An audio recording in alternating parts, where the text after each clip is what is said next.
आज हमने टॉपिक लिया है endogenic and exogenic forces class 5, 6, 7, 8, 9, 10, 11, 12 geography CBSE board और एनसीईआरटी के रेफरेंस से हमने ये टॉपिक बनाया।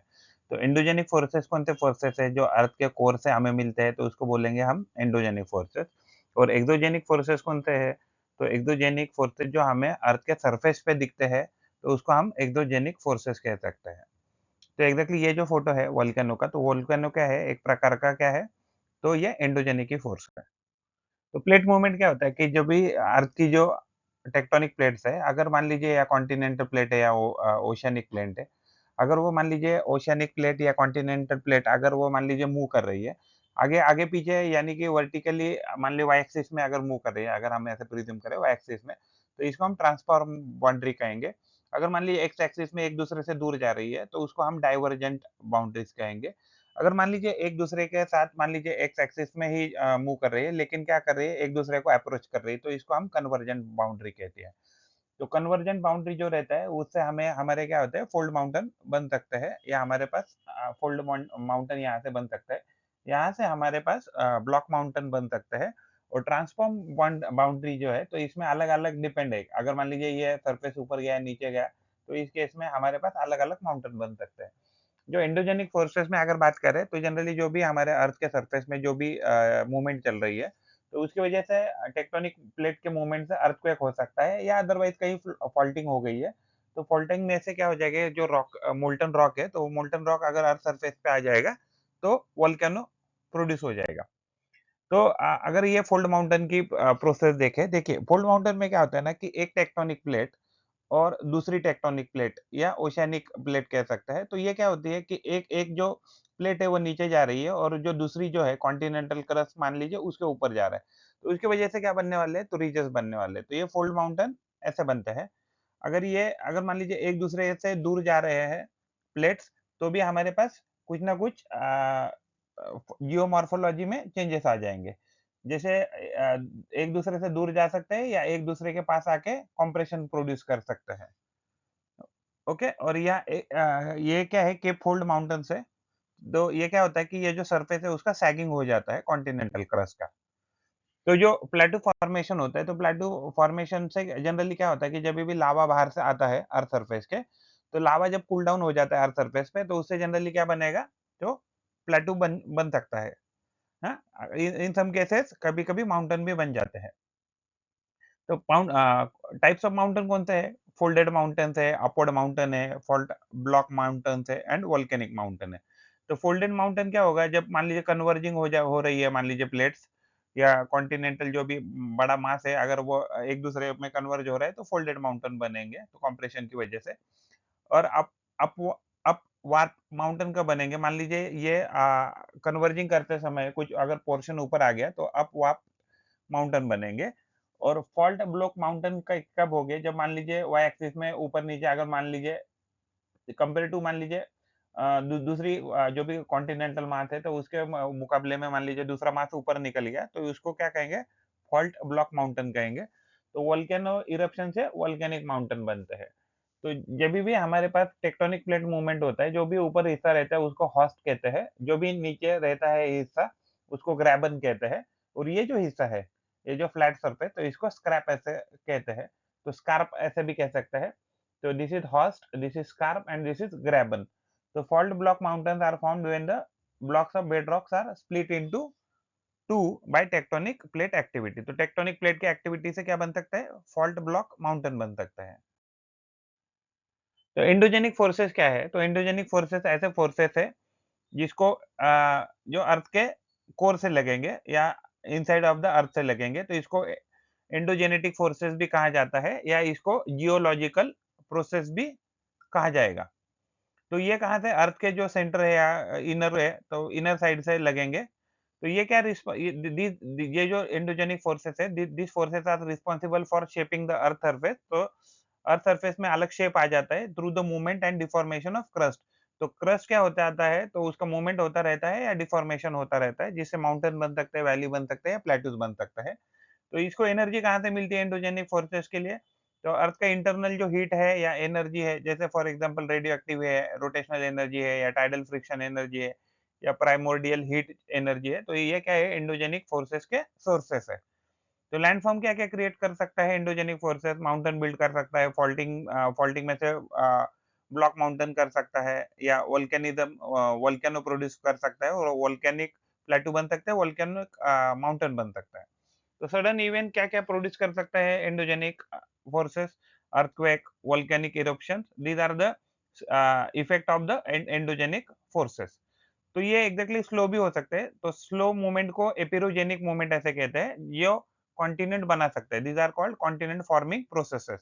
जैसे वर्टिकल अपलिफ्ट हो सकता है या सबसाइड हो सकता है, कोई पर्टिकुलर एरिया सबसाइड होना यानी नीचे जाना, वर्टिकल अपलिफ्ट यानी ऊपर आना।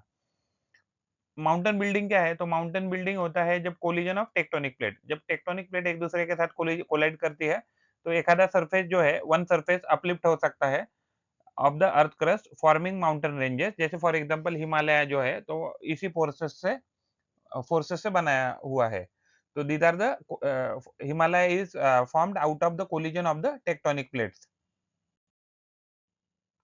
तो एंडोजेनिक फोर्सेस में वोल्केनिज्म हो सकता है, तो वोल्केनिज्म में क्या हो जाएगा, तो जो मोल्टन रॉक है, तो वो यानी मैग्मा जिसको कहते हैं, तो मैग्मा बाहर आ जाता है, यानी लावा अर्थ सरफेस पे आ जाता है, फिर कूल डाउन हो जाता है, जिससे प्लेटू भी बन सकता है या माउंटेन भी बन सकते हैं। अर्थक्वेक क्या है कि जो जो भी एंडोजेनिक फोर्सेस है, तो फॉल्टिंग में से क्या हो जाता है कि सिस्मिक वेव्स बाहर निकलती है, जो भी एनर्जी अर्थ के कोर में अर्थ के इनसाइड में, तो वो जब बाहर निकलती है तो उसको सिस्मिक एनर्जी या सिस्मिक वेव्स कहते हैं। एंड ये जो वेव्स होती है, जैसे ही अर्थ सरफेस को, अर्थ क्रस्ट को टकराती है, तो अर्थ उसकी वजह से अर्थ का जो क्रस्ट है वो शेक होता है, वो फ्रैक्चर होता है, तो उसको ही हम अर्थक्वेक ऐसे कहते हैं। हम कह सकते हैं sudden shaking of the earth surface is called as earthquake. तो डायस्ट्रोफिज्म क्या है? लार्ज स्केल जो अर्थ का क्रस्ट है, तो लार्ज स्केल जो भी बड़ा मास है अर्थ क्रस्ट का, अगर वो उसमें आ जाए, अगर फोल्ड आ जाए या फॉल्ट आ जाए या वार्पिंग यानी कि क्या हो रहा है, कन्वर्ज होना या फ्रैक्चर हो रहा है, तो इस प्रोसेस को डायस्ट्रोफिज्म ऐसे कहते हैं। तो एंडोजेनिक फोर्सेस में फॉल्टिंग हो सकता है, जैसे ही फॉल्टिंग हो जाएगा तो वहाँ फ्रैक्चर या क्रैक डेवलप हो जाएगा। और फॉल्टिंग में से ही जनरली क्या होता है, तो लावा बाहर आता है या सिस्मिक वेव्स भी बाहर आ सकते हैं। तो फोल्डिंग क्या होता है? तो फोल्डिंग होता है layers of a rock are bent due to compressional forces. तो यानी कि जो भी अर्थ का क्रस्ट है, तो वो क्या हो जाता है, कंप्रेशनल फोर्सेस की वजह से बेंड हो जाता है। और एपिरोजेनिक मूवमेंट क्या है? तो ये वर्टिकल मूवमेंट हो सकती है या वर्टिकल में एक्चुअली अप या डाउन हो सकती है ऑफ द अर्थ क्रस्ट, जिसकी वजह से कॉजिंग लैंड अपलिफ्ट और सबसिडेंस, यानी कि अर्थ सरफेस जो है वो ऊपर भी आ सकता है, ऊपर आ जाएगा तो माउंटेन बन जाएँगे, अगर नीचे चला गया तो वैली बन जाएगी। अगर आपको ये वीडियो अच्छा लगा तो ज़रूर लाइक और सब्सक्राइब करें चैनल। तो उसके बाद वेदरिंग यानी हम क्या देख रहे हैं? तो अभी हम देख रहे हैं वेदरिंग यानी एक्सोजेनिक फोर्सेस। तो एक्सोजेनिक फोर्सेस में क्या होता है कि वेदरिंग हो सकता है या इरोजन हो सकता है या डिपोजिशन हो सकता है अर्थ क्रस्ट का या अर्थ सरफेस का। तो वेदरिंग में क्या होता है, जो रॉक है अर्थ के सरफेस पे, वो वेदर होके छोटे-छोटे टुकड़ों में टूटना लगता है। और उसके बाद इरोड होना यानी कि एक जगह से दूसरी जगह शिफ्ट हो जाना, तो इसको हम इरोजन ऐसे कहेंगे। और ट्रांसपोर्ट यानी कि या एक एक बार कैरी होने के बाद कहीं न कहीं जाके जमा होना, यानी कि डिपोजिशन भी कह सकते हैं। तो जो एक्सोजेनिक फोर्सेस है वो क्या-क्या एक्टिविटी कराते हैं, तो वेदरिंग कराते हैं, इरोजन कराते हैं, उसके बाद उसके एग्जांपल है मास वेस्टिंग है या सेडिमेंटेशन। तो सेडिमेंटेशन क्या है? तो सेडिमेंटेशन डिपोजिशन है। और मास वेस्टिंग में क्या होता है कि कोई सरफेस जो है, तो अचानक बड़ा सरफेस अर्थ का निकल कर शिफ्ट हो जाता है। तो एक्सोजेनिक फोर्सेस को एक्सटर्नल फोर्सेस ऐसा भी कहा जाता है। और ये शेप करता है अर्थ के सरफेस को, और ये जनरली ओरिजिनेट करते हैं और इन्फ्लुएंस होते हैं by the atmosphere of the अर्थ। तो ये मेजर उनका जो इन्फ्लुएंस एनर्जी है वो सोलर एनर्जी है या अदरवाइज एटमॉस्फेरिक प्रोसेसेस हम कह सकते हैं। तो सोर्सेस में विंड आता है कि जो ये एक्सोजेनिक फोर्सेस कराता है। फिर विंड है, वाटर है, आइस है, सन का हीट है और ग्रेविटेशनल एनर्जी है या टाइडल फ्रिक्शन भी कह सकते हैं। तो एक्शन क्या-क्या हो सकता है इसमें? इसमें वेदरिंग होता है, इरोजन होता है एंड डिपोजिशन होता है। और इसकी वजह से क्या बनता है? तो ये ब्रेकडाउन होता है रॉक का या सॉइल का, और जिसकी वजह से फॉर्मेशन, मॉडिफिकेशन होता है लैंडस्केप का, अर्थ क्रस्ट का। तो इफेक्ट क्या होता है इससे? इससे जो एक्जिस्टिंग लैंडफॉर्म है वो डिग्रेड हो सकते हैं, यानी टूट सकते हैं या नए बन सकते हैं बाय द डिपोजिशन, या हम सेडिमेंटेशन कह सकते हैं या एग्रीगेशन कह सकते हैं।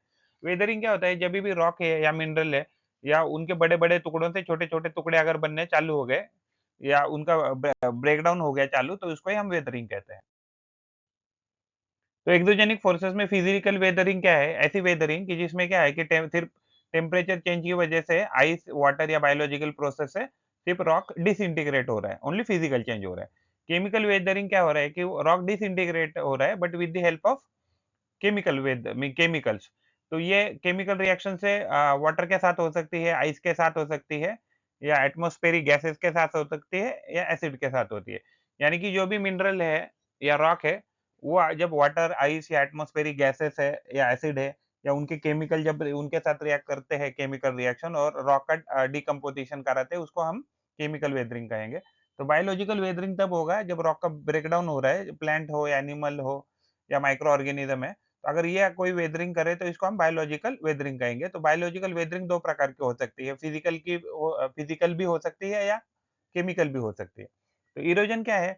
जभी भी एक एक जगह से दूसरी जगह पे जो भी वेदर्ड मटेरियल है, वो मूव हो जाता है, वो आइदर वाटर से हो, विंड से हो या आइस से हो, तो उसको ही हम क्या कहते हैं? तो उसको इरोजन कहते हैं।